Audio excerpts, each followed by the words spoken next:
It's interesting that you're bringing this up. It's a very specific approach that we use with our clients. And I tell this to everybody start with who? You start with your niche. If you have a defined target audience, and when I mean defined, I mean it's got to be specific enough, validated enough, so that it's a high promise niche. In other words, not all niches are created equal. Not all networking is created equal. So let's just say that you wanted to meet, I'm just going to use this as an example, Rachel. Let's just say you wanted to meet VPs of technology within the manufacturing sector, in the United States.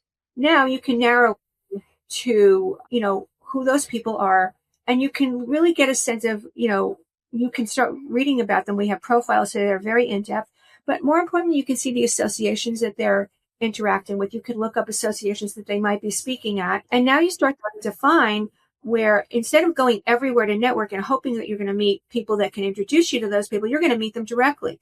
So I'll give you an example. A fractional COO, she was, networking everywhere. And eventually she said, wait a minute, I want to be working with companies who have, they have SaaS products.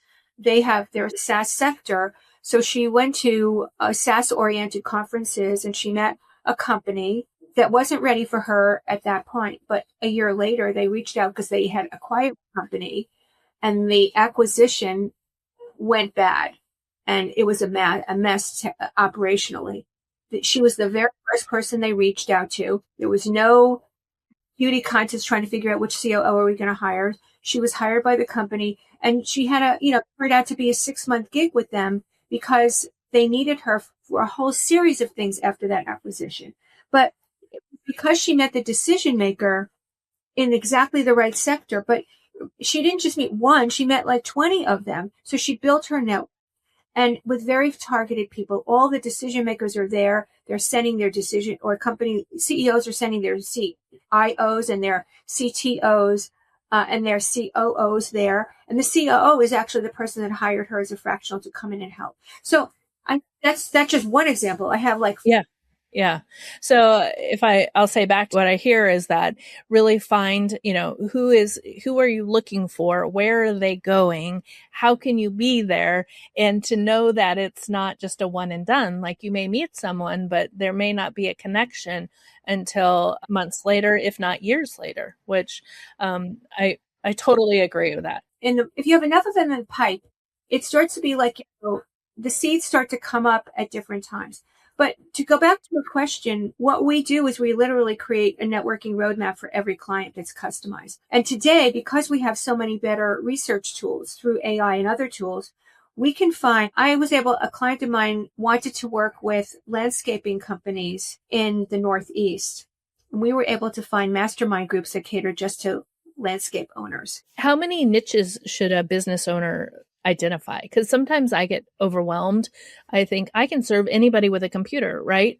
And I, over the last few years, have been really narrowing in. It's legal, it's CPA, being narrow about who I'm supporting.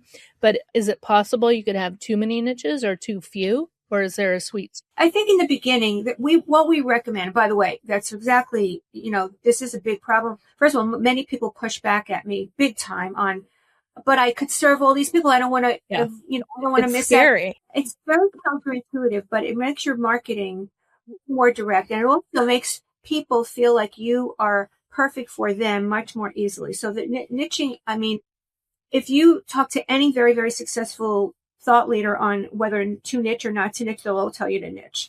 Now, I recommend that if you have a primary niche and a secondary one. Why? Because your primary niche obviously is vetted. You're going to vet both of them.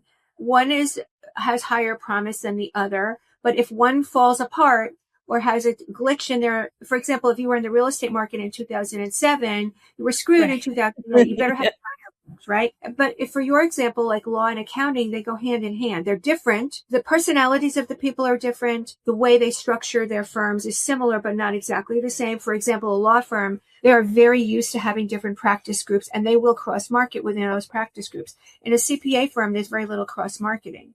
They do have practice groups, but they don't cross-market. They have different divisions. They'll have audit, they'll have tax, they'll have valuations, they'll have different divisions. but they tend to not cross market. So anyway, but there's some similarities because they tend to work with each other. They tend to refer to each other. They know each other in other networking groups. So it makes sense to do those two. The recommendation I usually is to like pick one as your main one and then a secondary one. Then when you've built your solidity in those two, move on to the third. Then you could start layering in. Oh, interesting. Okay. I like that.